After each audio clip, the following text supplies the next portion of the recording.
Hey, everybody. Welcome back to the Circle of Knowledge podcast. I am your host, Jon Kovach Jr. Again, so excited. I know we begin every show with just how excited we really are.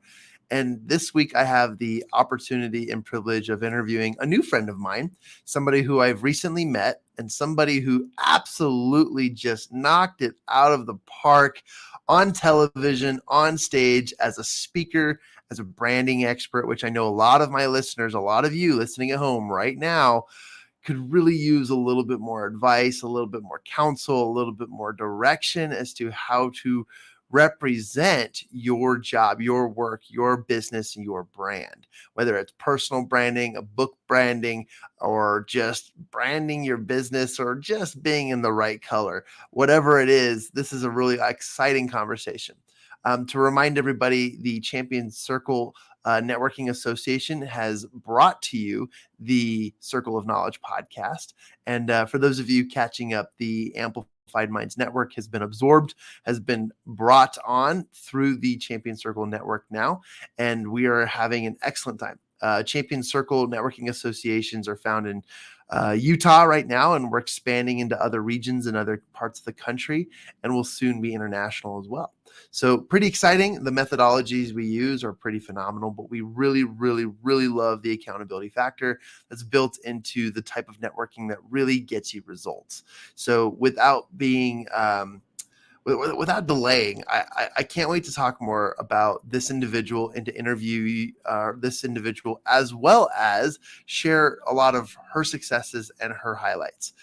Recently, this year, I had the opportunity and the privilege of being on the Amazon Prime live TV show called Speak Up.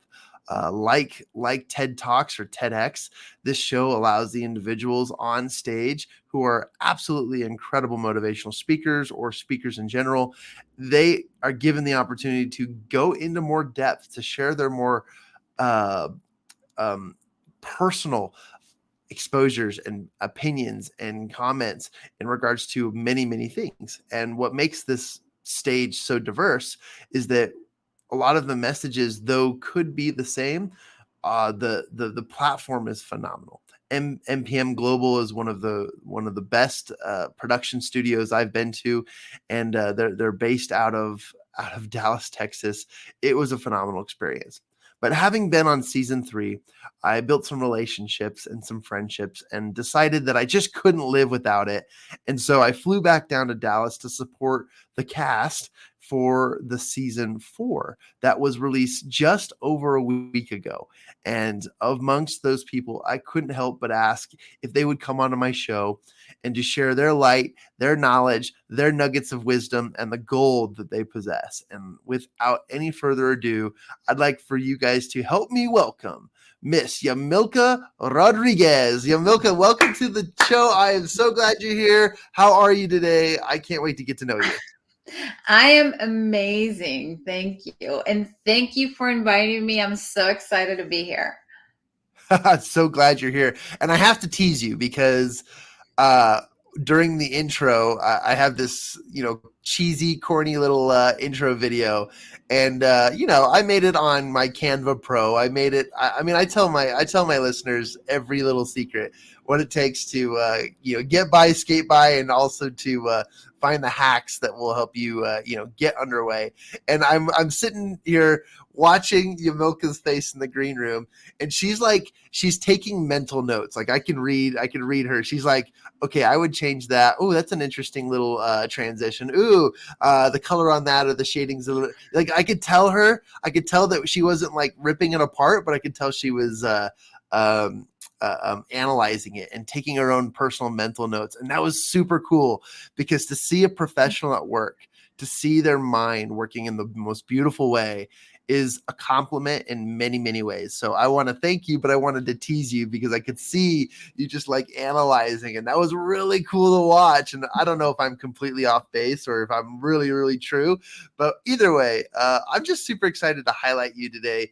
Where are you? Without disclosing your location, where are you from? And tell us a little bit about you, where you're at right now, and then we'll go back into history. Okay, so I'm in Kentucky, in Louisville, Kentucky. Woohoo! But I do live outside of the city in the middle of nowhere. Okay. Horse country, beautiful, beautiful horse country. I've been through Kentucky once. It was beautiful, lots of green grass and lush forest, and lots of horses. That's right. It's So called bluegrass, right? bluegrass. That's right. That's right. I can't remember if that's where the music came from, but that's pretty awesome. You guys, this is really cool. So first of all, Yamilca, congratulations! You're on the season 4 of Speak Up. You did a phenomenal job. Your episode is really cool, and we'll share how our listeners can go and find you on Amazon Prime Video. Such an awesome experience, an amazing accomplishment. And we're going to talk a little bit later about how your experience was on the show. But before that, I want my listeners to get to know you. You come from humble beginnings. You made it to the United States. There's some really cool things that we just don't know about you that I'd love for my listeners to really get to know you. So if you take like 3 to 5 minutes and just share a little bit about your background, what your story is, where your upbringing's from, what it took from what you most remember growing up to who you are today, and then we'll highlight you in your current professionalism and all the amazing things that you're doing.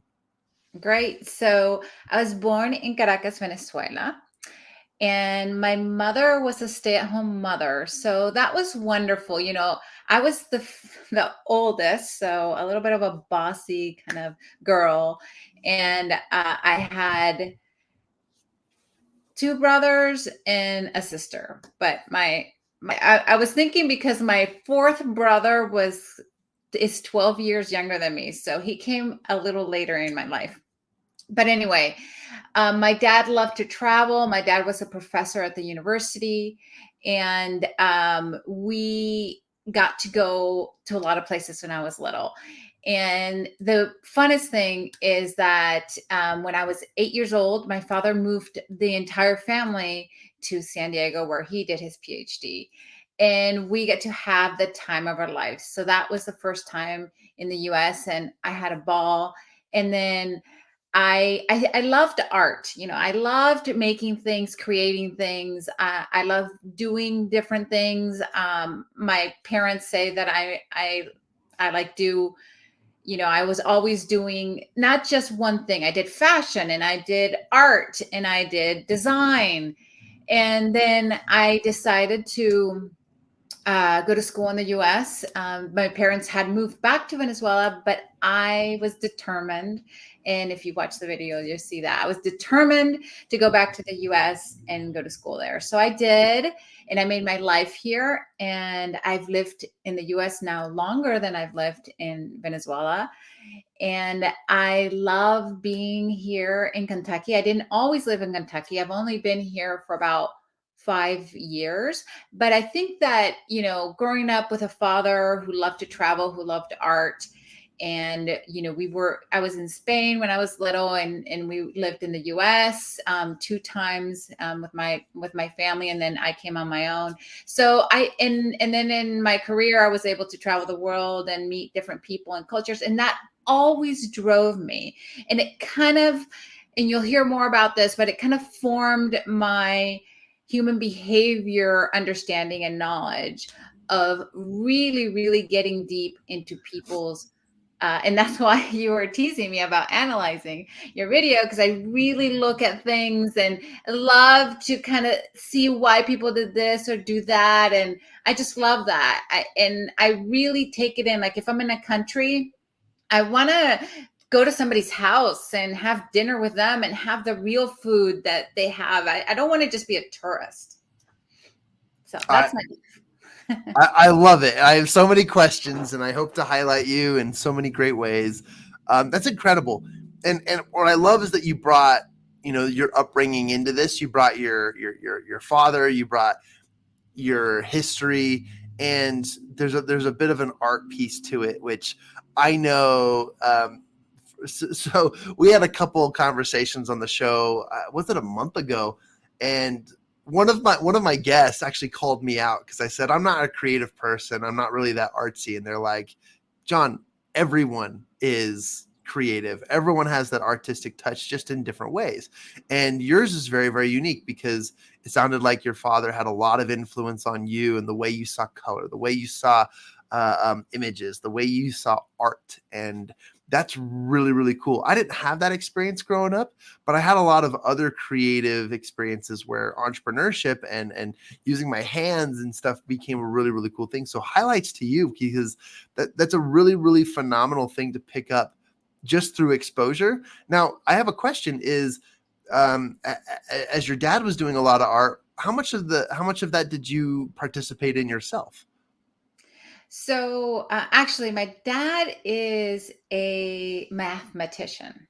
Oh, okay, cool. He's a mathematician, but the reason he does love art, and we went to ballets and museums, and that's why I was so in love with art. So I did participate in a lot of it, because you're right, like just looking at art. And actually we're doing a whole campaign. I'm part of a nonprofit, a part of the board on the nonprofit, and it's about art.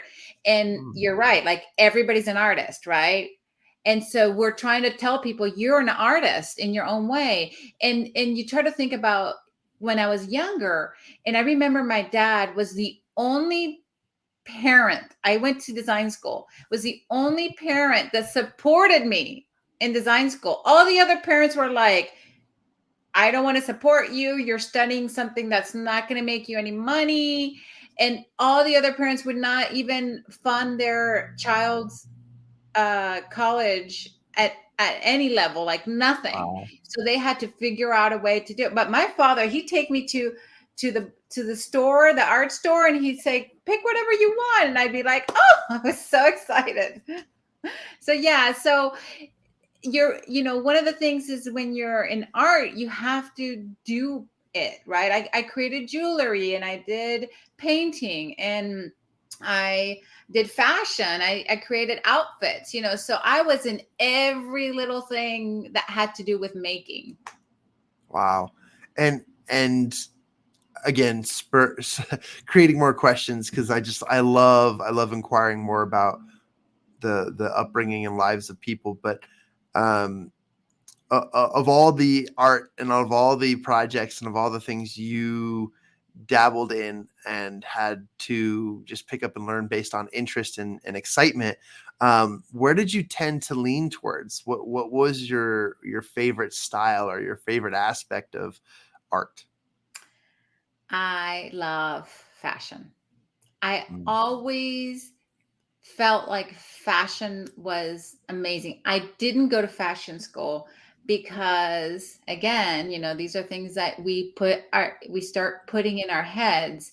I didn't go to fashion school because I didn't think I was good enough to be a Coco Chanel, Mm. a Carolina Herrera. I just didn't think I was going to be that good. And if I wasn't going to be that good, I did not want to do it. But I mean, fashion is still my life. I don't do it like directly, but I produce fashion shows, and I help designers, and I actually even did a line of skirts. It was really hard, but I just love that. I love the fabrics and the textures and the outfits, and just like looking at the different outfits. I love all that. Wow. And I'll keep teasing for our listeners, but when you go and you watch the season 4 of Speak Up and you go to episode 2 where Yamilca gives her speech, she it is evident in what she just said.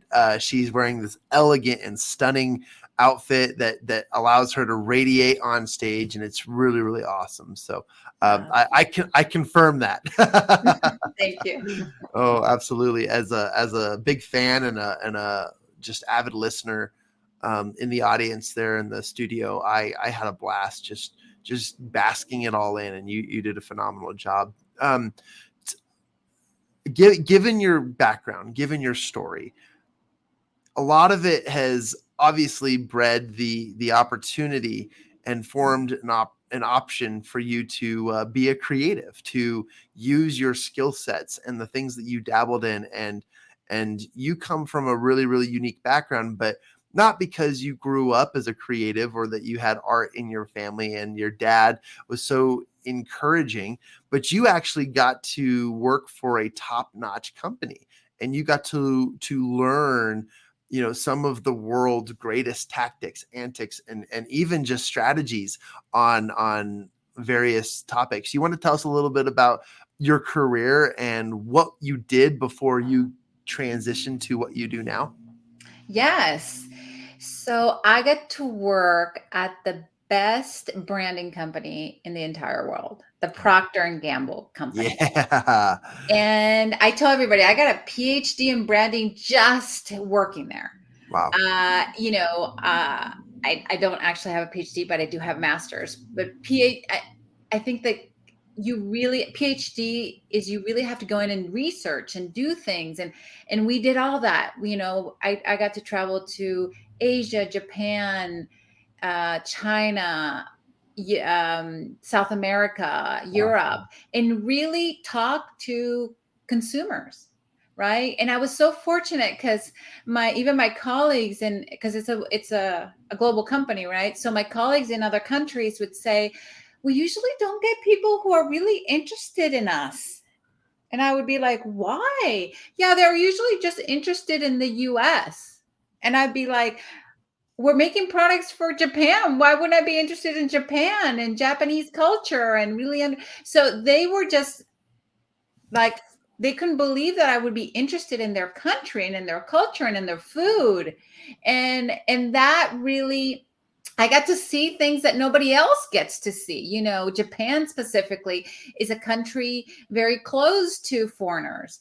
And if you don't speak the language or know where certain things are, I mean, it doesn't have a big sign saying, here's the restaurant so and so. You have to know the people who know where to go. I mean, especially in Kyoto. I remember walking around the streets of Kyoto, and my friend's like, this is where we're going. And I'm like, there's not even a sign on the door. Where are you taking me? And it was like a secret place. And then all of a sudden you go in and there's so many people sitting at the tables eating and having fun. It's just such an amazing place. Anyway, not just talking about the country, but I worked at just traveling around the world, talking to people, doing I did tons of not just research, but also I did sessions. I was facilitating sessions all over the world, as well as design thinking like a designer. And anybody can do this, by the way, not just designers. And also, I was the brand identity leader. So I own the brand identity of a certain brand around the world. I worked only in billion-dollar brands. And working in billion-dollar brands is very different because you're really focused on making sure the brand is consistent and people are connected to the brand. And so if somebody changes something in Brazil, you got to pick up the phone and say, what are you doing over there? That is not the brand. What are you doing? So a lot of times I felt like I was a brand police as well as in my job. So I got to do a lot of different things. My other expertise in the company was I created personas. And I believe so much in this, and my whole methodology is around this, is if you don't delight the customer, you can't have a business that scales or grows. You can't. I mean, yes, branding is important, branding yourself, and we'll talk a little bit about that too. But creating that deep connection with your customer, with your client, with your audience is number one. Number one. And like I say a lot of times, I'm creating this whole program around getting unbranded. Why is a branding expert talking about getting unbranded? Because we have to shed those layers Yeah. that we've built, that we've put on ourselves over time. And you take on all these personalities, and you're protecting yourself from so and so, and you don't want to get hurt, and you don't want your feelings to get hurt. And so you put all these layers on yourself.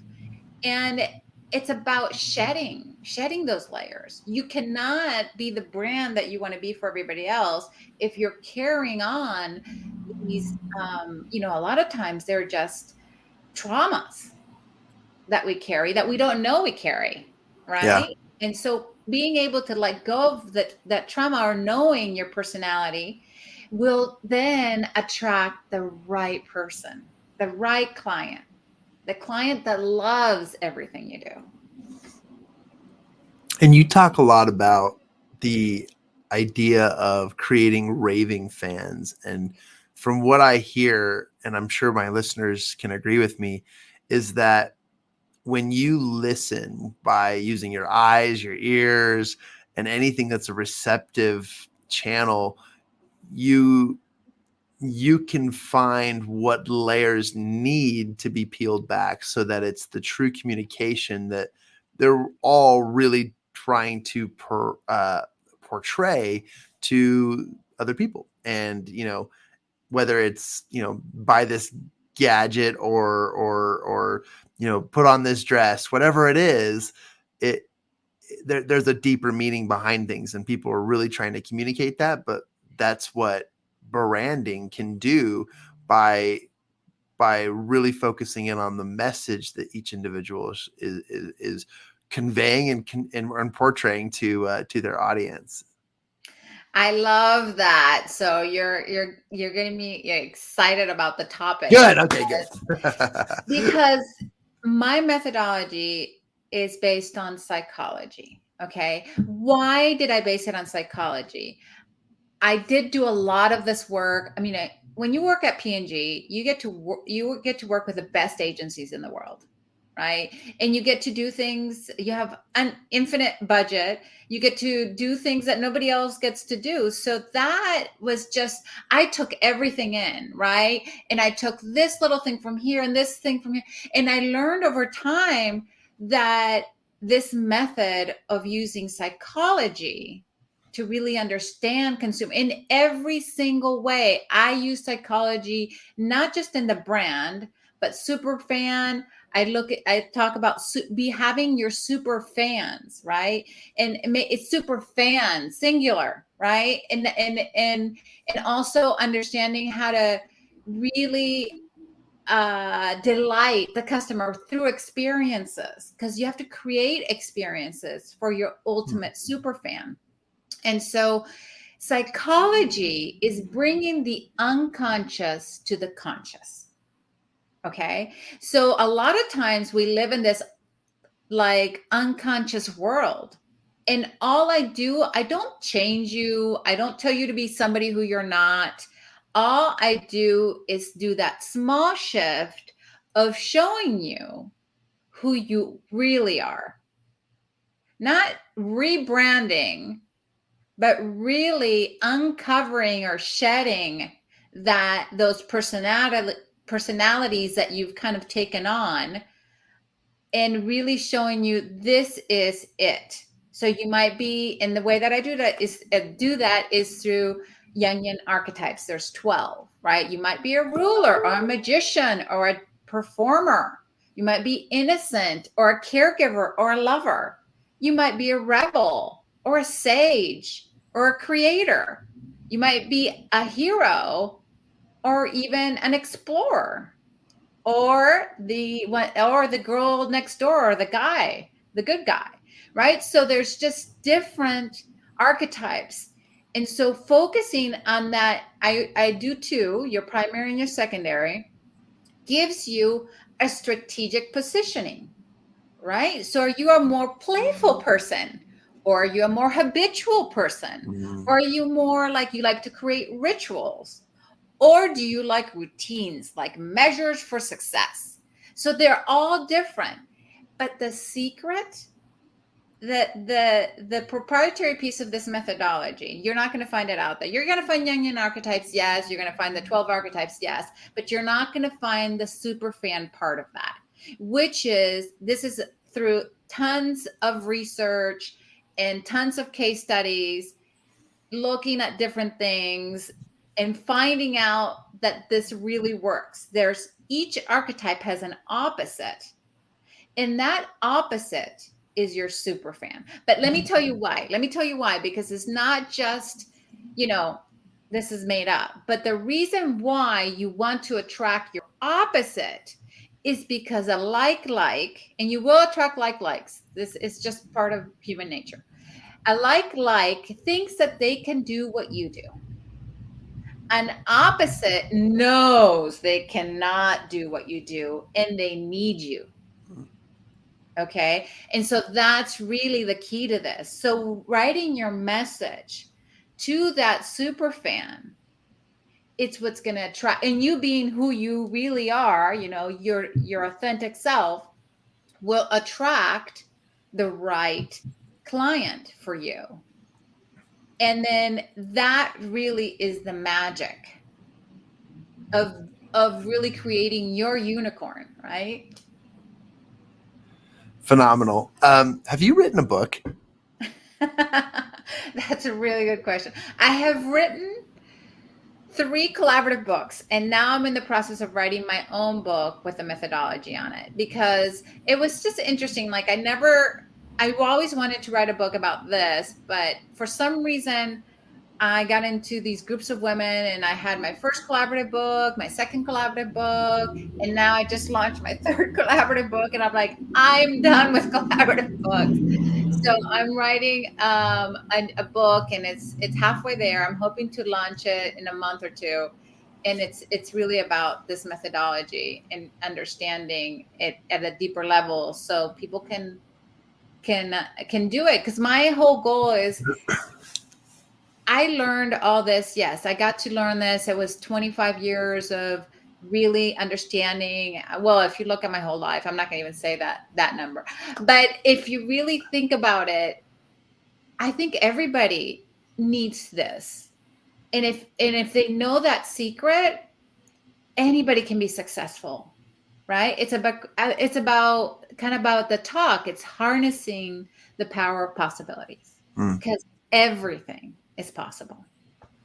I love that. And thank you for sharing. I had to ask because as passionate as you are, I was curious if you were writing your own script, if you were writing your own manuscript to the masses. And I'm really glad to hear that you are. If I can make a request, I would love to be one of the first to buy that book when it comes out. So, Woo! You will. so I will definitely put you on the list as the first one. Here I am right now. awesome. She's writing it down. I take that seriously. And it's something you guys don't get to see much on the show anymore just because I rearranged my office a little bit. But I'm a collector of books, and I'm very color centric when I when I Very organize my nice. books. Very nice. But I remember books based on their psychology of color. And so that's how I remember where I left that book. And so they say don't judge a book by its color or cover. I judge books by their color because I know what I'm going to gain from it, or at least what I'll retain. And that's so cool. So congratulations in advance. Please let me know when that comes out, and I'd love to let my listeners know too, because I'm as excited as you are about this conversation. My blood is like, oh, so excited. I feel like I just had 3 coffees because this conversation, and when you get into the science and psychology of the making of a human individual, it's so true how our upbringing, our genetic our genetic communications, meaning how our body reacts and how it responds and what it creates as a result of the mind and the heart, as well as interest, is so measurable, and it's very, very computable. And when you have your finger on the thing that really makes people tick, you truly have a superpower. And that superpower can be used to help people improve their business, to buy more things, to create an unfair advantage over your competitors. Whatever it is, it's about serving humanity in a way that they want to be served. Yes. In any given sense, humans are a lot like babies in the high chair, and all they want is the food, so they can either play with it or spit it up. And at some given point, there is the level of acceptance when they actually decide, you know what, maybe I'll just swallow my food today. And that's a really, really interesting aspect. So I commend you and I compliment you. And I don't know if anything I said brings up even more thought, but I, Well, just I get one so little excited. thought. Yeah, If absolutely. somebody doesn't hate it, they will never love it. Mm. Okay, now I'm excited. I thought I was before, but now I'm like really excited. Be- because there's the phrase, like, you spark something in my mind, and thank you for making me think, because this is great morning exercises. She's already in the mid-afternoon of her area, and I'm still in the morning waking up. But what you sparked there is really interesting, because it's never our intention to create enemies. It's really our intention to build as many raving, or in your terms, super fans, right? But you're absolutely right. If there isn't, if people can't get behind something that they're passionate about, then it's just another business. It's just another brand. It's just another resource. And a good sign that you're doing good things is that there are haters, that there are people who truly, madly dislike and distrust you, not you as the provider, but your business or company. They don't align with it, and they're passionately against it. That's a good sign that you're on the right track, because on the opposite end of the spectrum, which there always is, ebb and flow, magnetism, there will always be lovers as there is haters. That's very, very fascinating. So thank you for getting my wheels turning. Now that the hamster has woken up from his midnight dreams, I appreciate you saying that. And I'd like to know if that is one of the things, or if not the thing, that makes you do what you do today. Because it sounds like you've got your finger on it, and you're like, yeah, I love to watch people tick. I do. It's amazing to me, when I assess the brand, that's the first thing I do. I assess their brand, and then I put together a report based on that assessment, and they look at it and they're just in awe. They're just in awe. They can't believe that. They think I'm a psychic or something. I'm not a psychic. I wish I could be, but I'm not. Um, and they're just like, "How did you know this?" And they ask me questions like, "Why am I attracting this?" Well, let's look at that. Why are you attracting that? A lot of times it's because you've had a trauma and you're compensating in different ways, and you're using Right. words that are attracting people who aren't your super fan, or you're copying somebody else, right? You're copying their language, and so that's not your language, and you're attracting the wrong people. And so every little thing that you do has a consequence. And so it's really important to, like I said before, to let go of those layers that you've put on yourself over and over. And sometimes it's let go of the ego. And in design world, we would say, why are you making this vanilla? You're not differentiating yourself from the market. The market is super saturated right now. And if you don't have a hater, there's a problem, right? The only way to differentiate yourself is if you have a proposition that is different. And the way to do that is through understanding who you really are, and who that fan is that you want to delight, and make things and make experiences that they will never forget, ever. Wow.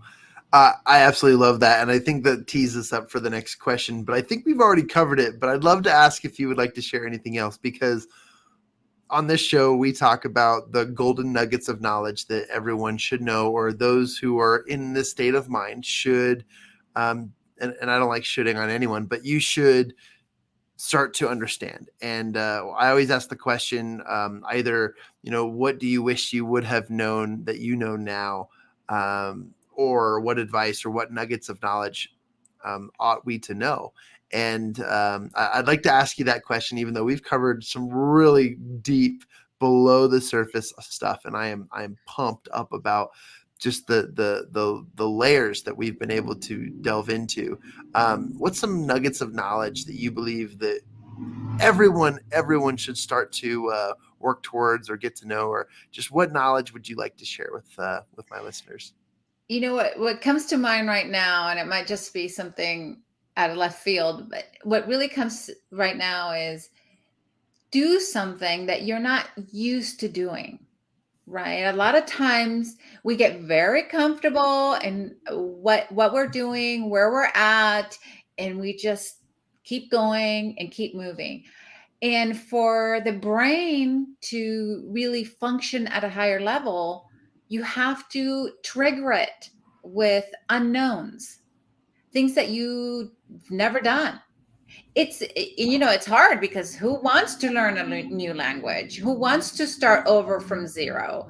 Who wants to do something different? But the key to excelling at whatever you do is to learn something new and take action. I think, John, you and I were talking about this earlier, and this is the challenge that I would give listeners, and maybe I'm getting ahead of myself, but one of the challenges is find out who you really are, right, as a brand, because everybody's a brand. Even if you say, oh, I'm not a brand, everybody's a brand. If you have a business, you are a brand, and if you don't have a business, you are also a brand. So everybody is a brand. Find out the true values of your brand, write those down, right? Write those values, get off of social media completely for 30 days and figure out, how is the new you, it's not really the new you, but the real you. How is the real you going to show up from now on? And then start taking notes on what's changed, what's different, how are people looking at you, how are people attracting you. I do this with my clients, and it's amazing to see their transformation. But when I go through my process, I don't make them do that at the beginning, because they need to kind of take on this personality. It's not nothing new. It's just, are you brave enough? Are you courageous enough to take on your true personality, the one that is in there, deep in there? Some of us are not, right? We're in corporate, or we're doing a business, and it's all beautiful, and you look at it and everything's like perfect, and you're smiling, and you're kind of just going like this, right? And it's not real. It's not real. It's fake. But you don't know that, right? Because a lot of times we do these things kind of like unconsciously. We don't like think about this and say, oh, I'm doing this consciously, right? But then what happens is, now that this is what happens, and I've seen it in my clients. Okay, they know who they are. They're starting to change. People are starting to see, the difference, but then they don't act. Like, it's not just your clothes. Yes, that's part of it. But then what's the message? What's the writing? What is it? What are you showing now? Right? How are you attracting that super fan? And they're afraid to do it. And I think sometimes they prefer not to be famous for who they are. They prefer to go back to their boring life of just being like everybody else, because they just don't want that part. So, and a lot of us are looking for it, and then when we find it, we're like, goodbye, I'll see you later. I'm not going to pursue you anymore. You're too difficult. It's too hard. I don't want to go so deep into my life, whatever it is, whatever excuse you have. But are you willing, if you want that success, like those that you see out there, they were willing to put their life on the line, right? They were willing to go out there and jump. They were willing to do that. And if you're not willing to do that, then it's going to be hard for you to scale and grow and have the business of your dreams. It's just going to be difficult. And then you're wondering why is this so difficult? I'm so exhausted. Why can't this be easy? Well, because you're not being true to yourself. And then some of us aren't looking at our super fan. We should do everything to service our super fan. Everything. Whatever is at our, we it's not about, oh, let me give you a present. I'm going to give you a present. Oh, I have this beautiful cup and it has my logo on it. Isn't that wonderful? It has my logo. Wonderful. No, they don't want a cup with your logo on it. They want something that reflects them. And how are you going to do that? I told a friend of mine that, and guess what she did? She started giving her clients a cup with their name on it. Yeah. Oh my God. Like, I was like, that is amazing. So it had their name all over it. That is true customer experience. Sorry, I get excited about this. I love that you just went off. Like, that was so cool. And I love I love observing, but I love listening. And I've learned just a lot from this conversation. I know that my listeners will too.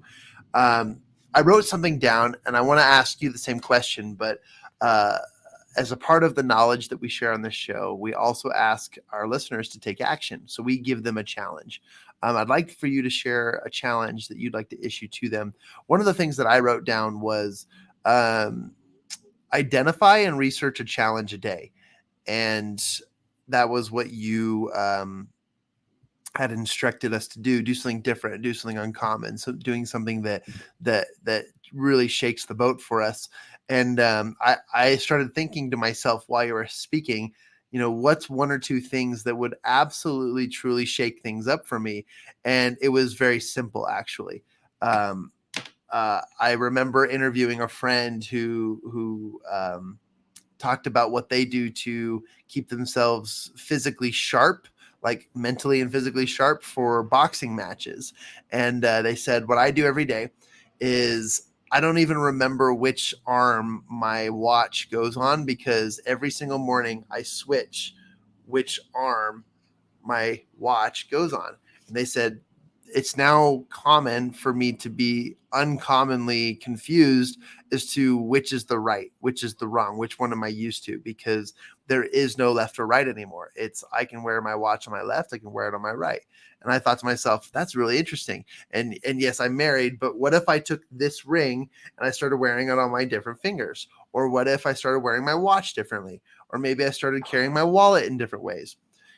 Obviously, it would lead to a lot of confusion, but that's because it's challenging me to think on a different way. So 2 things for me is the easiest things I can do is like wear my watch on my different hand. I can change my rings around, or I could do something that will physically cause me to think Super and be different. simple. Yes, Yeah. you're right. One of the things I'm trying out myself because I'm not very good at this. This is what I'm doing. But we're all getting I'm better. I'm writing with my left hand. I Oh, don't. interesting. Yeah, I'm a righty, but and it's so hard. Every day I do one word or one thing, and I'm hoping that over time I'm going to get a lot better at this. I'm sure I will. But just simple things like that. Don't try to say, "Oh, I'm going to take a whole language course. So I'm going to learn." Yes, I've been wanting to learn French. Maybe that's one I should do. But, it's really just start with the simple things, and once you win, right, celebrate, because that's the other thing. It's so important to celebrate. Yay, I did it. It took me 2, 3, 4, 5 weeks, and I did it. I overcame that challenge, and then take on the next challenge. What is the next thing you're going to do? So always challenging yourself to learn something new, and it doesn't have to be something complicated or that takes years and years. It could be something simple, like you said, like, maybe just change my watch and forget about, what hand I put it on. I mean, I never knew, I still don't know my right from my left. I have to think like, right. It's like I have to think through that. And I have my husband's like, well, you just learn. I'm like, I know which one it is, but it's just my brain doesn't work that way, right? My brain every time I ask, it just like goes zero, blank, right? And so everybody's different. And so we all just need to pick something that is a little challenging for us and take it on for a couple of weeks and see what happens. And then I love that. celebrate that little thing and just have fun. Or do it with a friend. Maybe you can, like you said, accountability is one of the most important things to do. Tell a friend, give each other, a stipulated amount of time and call each other and say, how are you doing on it? Are you doing this? Or send each other pictures every day, in the morning and say, hey, this is my progress. That's a really good way of doing it, because you can cheat with yourself, right? I don't want to do it today. I just gonna go to bed, whatever it is. But yeah, I mean, those kind of little things really help your brain kind of get going, and you'll never have any problems in remembering things because you're always working on something new and your brain's always excited to learn something different and new. I love it. Thank you so much for sharing that. And I just love how like not the light bulb, but like the energy just went off in Yamilca as she was so excited to share this with everyone. That's a great challenge, and it's so simple. So doing something that's uncomfortable each day, and it can be as easy as changing your watch around to writing left-handed, learning a new language or something in that regard. That is so phenomenal. Thank you for sharing that. I want to take a few minutes before we close the show today, and I want to give some gratitude to an individual that you and I both know. The gratitude that I'm sharing with is for Miss Dee Dee Wong. And Miss Dee Dee, who is one of the producers of the show Speak Up on Amazon Prime TV. She is just a phenomenal speaker. And actually, I am blessed to have met Dee Dee through one of my friends, colleagues, and mentors, Eric Swanson, who introduced me to Dee Dee and allowed me the opportunity to speak on Speak Up. But I'd like to give some gratitude to Dee Dee for allowing this and for us to be even connected through this.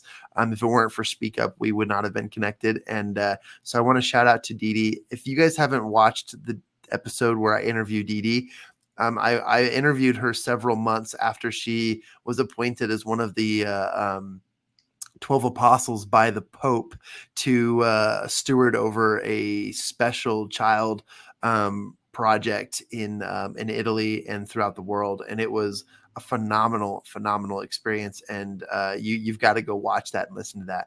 Now that I've shared some gratitude with Dee Dee, I'd like to turn it back to you, Yamilca. And last question for you before we let our listeners how to get a hold of you and we'll wrap up the show is, what was your experience like being on Speak Up, and why are you so passionate about the message and the story that you shared on episode 2? So, oh wow, it was an amazing experience. I have done a TED talk, but that's completely TEDx talk, Yeah. and that was completely different than this. I love Dee Dee, by the way. She's an amazing mentor.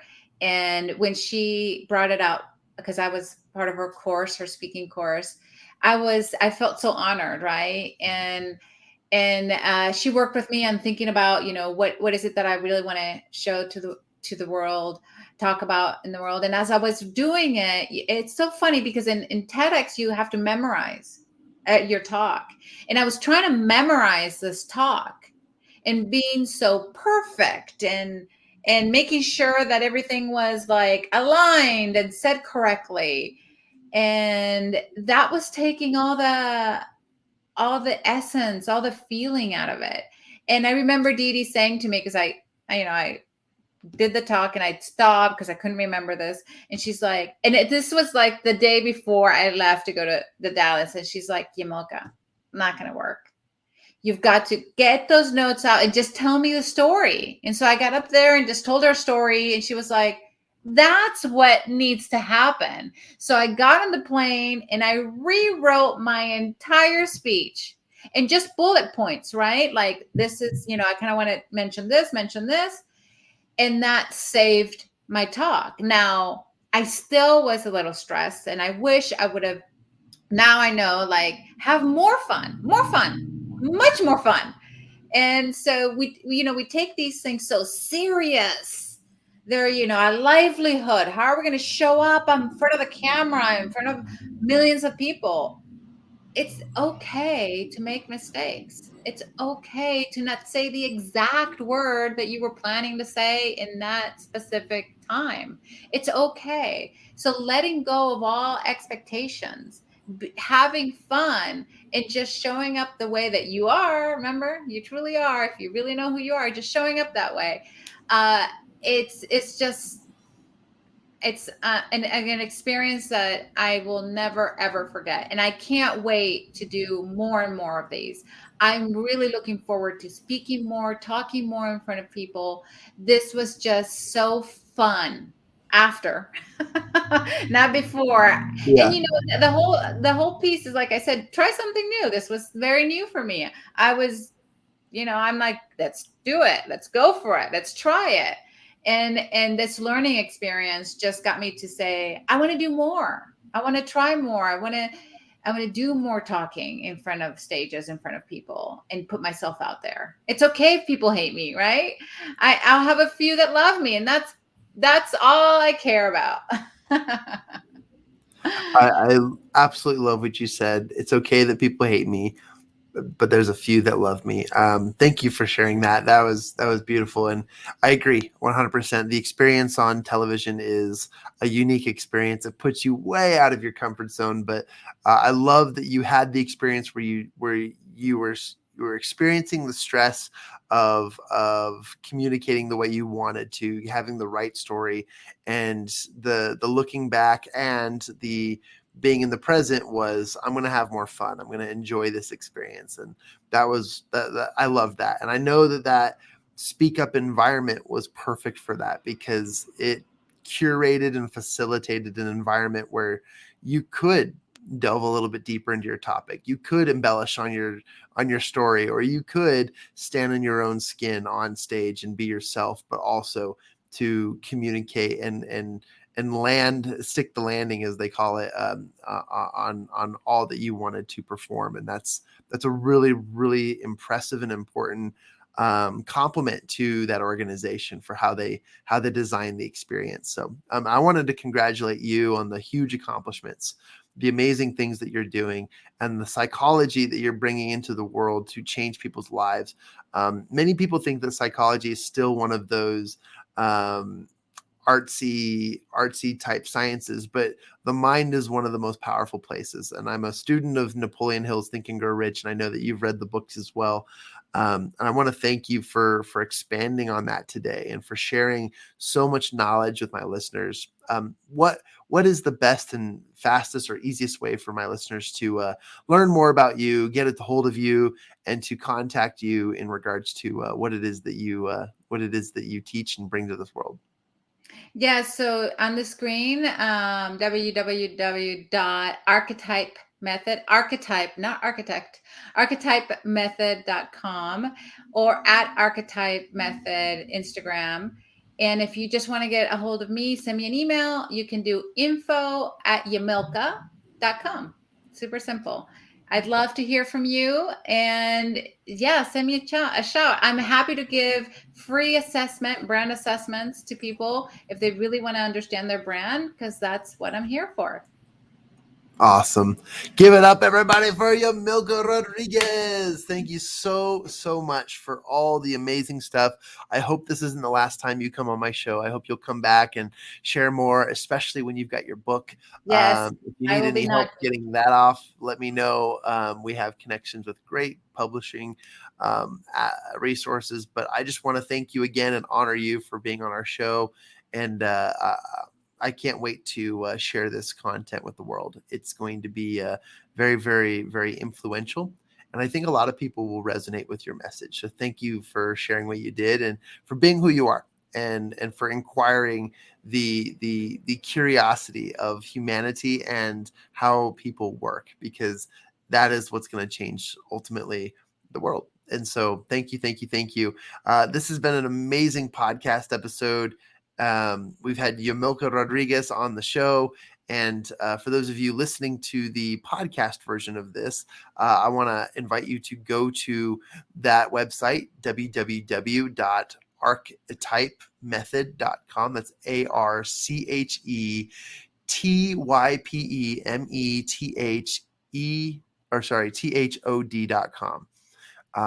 Yamilca, thank you so much for being on our show today.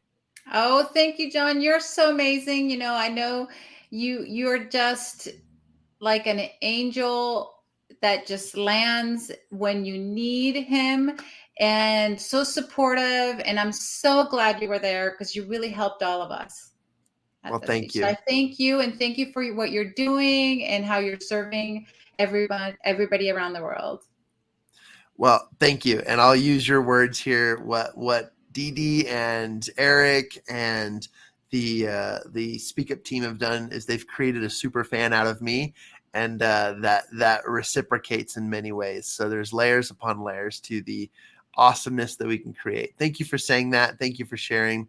Ladies and gentlemen, this is another episode of the Circle of Knowledge podcast. Thank you for joining us, and we hope you'll join us next time as we'll be interviewing quite a few more of the participants and personalities from the show on Speak Up, as I've had the opportunity to connect with each one of them and have an awesome opportunity to interview each of them on the show. This has been an amazing interview with Yamilca Rodriguez, and we ask that you'll join us next time.